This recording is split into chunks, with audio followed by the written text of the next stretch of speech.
حبايب الروح انا ابدا لكم خبر عاجل يا حبايب الروح، انا ابدا لكم، ركزوا معي.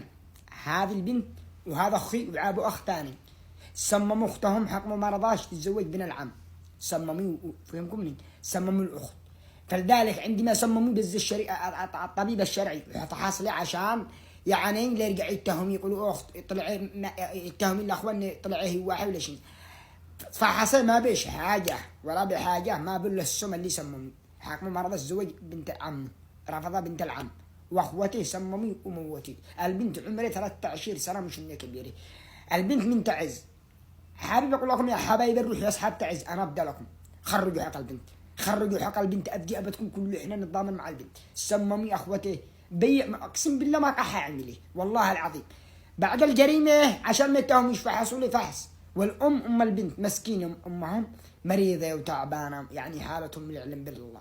صمموا يحكموا مرضى الزواج من العم وهم هم مزوجين على ما عمرك، هم مزوجين الاخوه مزوجين واللي يزوج رفضه عملوا ليه سموا وصلوا فهمكم بس على ما فحصوا له البنت يعني سليمه، بنت جاهله ما بلغش عمرها 13.